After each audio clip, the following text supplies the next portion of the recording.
Well, the big news yesterday was TRVL. Um, I posted it. I announced it in my live stream yesterday. I only saw it in my live stream, to be honest with you. Um, I saw it 10 minutes after it happened, and it was this. This is the big news. Uh, this guy, he's the CEO or co-founder of Modular Capital. Give him a follow. Fundamental and thesis-driven crypto investment firm. Modular. Let's have a look at them. Modular Capital. I looked at it yesterday. These are the guys. I think they're based in New York. Asians. Yeah. Good. They've got a lot of investments in these kind of real world applications or DeFi projects or whatever. Most of them I haven't heard of. Probably should check them out, but I mean, there's too many. There's millions. Literally millions of tokens out there. And they've just made a big announcement about their investment in Dtravel. We're excited to back Dtravel as they revolutionize the vacation rental industry. TRVL is a Web3 travel platform that powers direct booking sites for over 9,000 operators, i.e. hosts. The business is in hyper. This is the most bullish thing that you can ever say about any kind of business. The business is in the hypergrowth mode. Yeah. What is hypergrowth? Hypergrowth is the initial growth spurt where you go 100x or 1000x. That's the first part. The first part of any business. It's at the beginning. The growth is at the beginning. And this is a recognized, established American investment firm investing in crypto projects at the early stages. And this is their view of Dtravel. They don't just kind of look at my charts and make their decisions. They're diving into the fundamentals. Totally different approach to me, the way I do things. I'm just looking at the charts. I don't really care about the fundamentals. I look at the technicals, right? I'm focused only on the technicals. These people are focused on the fundamentals, and they probably don't even care about the technicals. And they're basically giving it a massive seal of approval that this is in a hypergrowth mode, processing annualized $1 million of GMV, growing 4.5x year on year. I didn't know what that was. GMV. Let me have a look at GMV. What does GMV mean? Gross merchandise value. Okay, there you go. I'm an idiot. Whatever, doesn't matter. Who cares? Gross. They could just put that gross merch, but they wanted a shorter tweet. This is the stats, and so you can see Q4 2024. The bookings in thousands of dollars. Probably average. They're looking at average. So they're looking at these stats and they're going, wow, we like this. We like these stats. We like this this information. We like the fundamentals here. I can actually attest to the validity of this information personally, because I have verified this through my own experience and experiences with being a Dtravel operator. And so if people don't know, I'm an Airbnb superhost. I've been doing Airbnb for a few years, 9 years according to my profile. I'm an almost 5-star superhost. I have 175 reviews. At the moment I have 2 properties in central London, and I'm actively doing that as a business in London. I pay my taxes, don't worry. And so I've been involved with doing this for a long time. So that's how I kind of got involved with, or came to know Dtravel, TRVL, and I've kind of helped them help them with giving them a little bit of help with my experience in building their application, just giving them feedback, testing it. I processed the first Dtravel on-chain booking, and when it comes to the month-on-month growth or the year-on-year growth, I'm going to show you. I don't do this too often because I don't like to I don't like to brag. It's not a bragging It's not to brag. It's just to prove. I just want to prove to you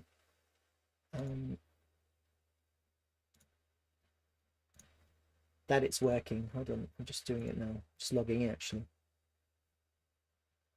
Logging in on my other screen. So here.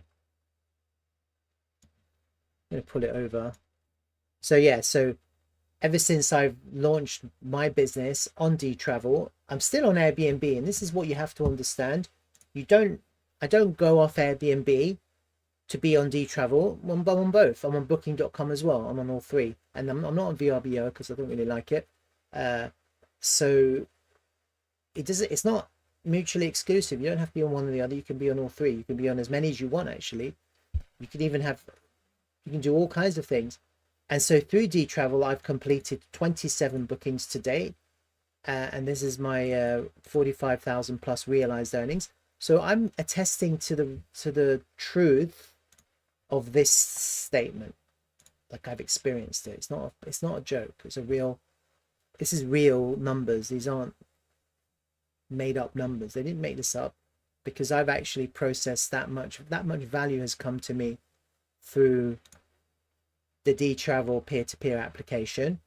And last time I showed you it was like 24, I think. So I had 3 extra bookings, and that it's just non-stop, isn't it? And it's not actually through their application. So if people don't know, Dtravel has an application, and it's still in the early stages. Most of my bookings, not all of, actually all of my bookings, come from return guests or visitors returning because they enjoyed their experience, and London is a little bit of a destination for people. This is no joke, yeah. I mean, just looking at it, I think I've done 5%. I've done 5% alone, haven't I? Just looking at it, haven't I? How much is it? Cumulative GMV 932,000, and I've done 45,000. It's about 5%, isn't it? Anyway, this is set to grow, because as you can see, this number keeps on growing. Yeah, I mean, it doesn't stop, does it? And so I have my properties on Dtravel, and it's a working business, isn't it? It's a working business. Now, if they're attesting to this being in hypergrowth, you kind of have to pay attention. You have to pay attention. They've actually explained it quite well, and so just go and have a look at that of the tweet. They've made a kind of explanation and description of what they think. They've actually said this post is for informational purposes only, should not be used as investment advice. That's correct, always correct. So that's the big news, and let's see how that reflects in the charts, because that's really what I'm interested in. I'm interested in the fundamentals, but I'm also mostly focusing in on the charts. We had TRVL, and I explained this yesterday. TRVL was quite resilient initially with the drop, because as Bitcoin was dropping, TRVL didn't really drop. It actually went up. Okay, and so that's the kind of price action that I like. You see here, initially where Bitcoin was going down there, that was the down candle, isn't it? The first down candle. You see TRVL actually went up, so it did the reverse. That was the down candle. And then as Bitcoin started to drop, TRVL started to give back some of its gains. Couldn't hold any kind of meaningful support here. And then you had this capitulation candle on Bitcoin led to the first sell-off on TRVL. That was followed by another sell, okay? And then we had a little bit more selling that followed, okay? So TRVL was quite resilient until effectively, I think probably what happened was that one individual just dumped a bunch of tokens. But that being said, guess what? We've put a high low. Yeah. So all of that selling, and in the context of this range, it was actually quite high in context. We've held a higher low. So the selling couldn't put a lower low. We held a higher low. Earlier on today, we put in a little bit of another rounding bottom here. and now we're kind of coming out of these lows. We're coming out of these lows. Now the volume's coming back in. Maybe the same person who sold realized he made an error, and now he's buying back in, because he hasn't really gained much, because it's not really the right place to sell. This is the kind of the area to buy. I think when you consider that the whole of crypto has had a massive liquidation event, times two in 2 weeks, and we're still holding 6 cents, that's basically, I would say that that's probably our floor now. Probably our floor. This is probably like, if you survive 2 massive crypto liquidation events and you're still holding this level, I would consider that quite bullish. We haven't dropped, have we? We've just been range bound while everything else is dropping and going down to zero or whatever. Yeah, some altcoins have made lower lows in certain aspects of their structure, and here we are just cruising with a flat correction. And so I've been talking about this 5.5 cent level for a long time, ever since over a year ago. And guess what? No problem. Holding. Yeah, this is holding. All of this is holding. For me, this is a hold. Higher low here. This is structurally sound. It's a flat correction on a higher time frame now. And maybe people are kind of getting antsy and thinking, oh my god, TL was not going. This is actually extremely healthy price action. This is what we want to see. Consolidation, confirming that we're holding support now. This could be the bottom, huh? This whole structural area now, we may never ever revisit. I can't never say never, because you don't know you can't predict the future, but we may never ever go down below this level again, because after 2 big massive Bitcoin liquidation events, we're not going down there. I'm never saying never, because no one really can say that. Okay, but it's looking quite good, isn't it, when some other altcoins struggled and they actually fell down. So if we were falling down now, I mean, it'd be a great opportunity to buy. But we'd probably be going for the lows again one more time, wouldn't we? Yeah, if we fell down and lost this 5.5, guess where the next target is? The lows. Yeah, if you lose a massive support level that has to hold, your next target is the lows. That's the destination. Now, it may not get there, yeah, but that's the target. That's the destination. Okay, but we're holding, aren't we? We are totally holding. Look at this monthly time frame. We're back testing 5.5 on the monthly time frame. We haven't expanded yet, but this looks like ready to go up. This looks like a back test ready to go up. Yeah, I don't know if it's going to happen today or tomorrow or this week. Maybe it's next week. Maybe we have another weekly red candle and the price expands upwards. But this is looking extremely, for me, this is extremely bullish. It's the inverse of this, what we're experiencing. It's the inverse. So finally, we're back above that level, and now we're consolidating. Inverse of that. And so naturally, what I want to see happen next is bam, bam, bam, bam, get bam. Let's just go up. Let's just smash through it in the same way that we smashed down as we came down here. That's kind of what I want to see next. Let's just smash through these levels and get to higher prices.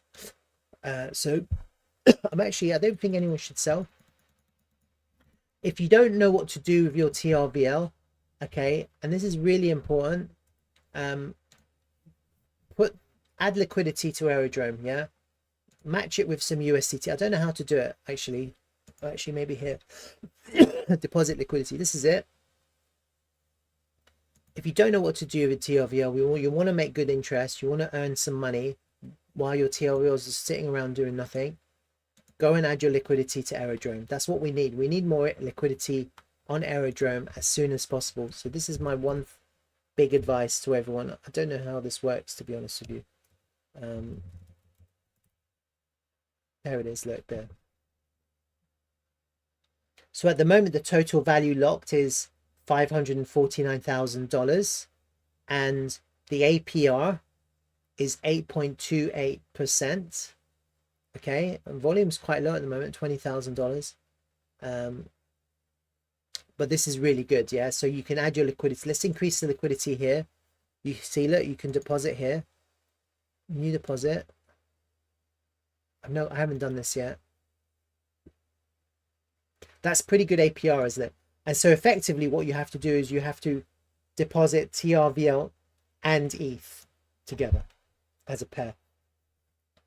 And you can be earning 828% APR on the volume that comes through this pool. Okay, so if you don't know what to do with your TRVL, definitely 100% do this. This is really important.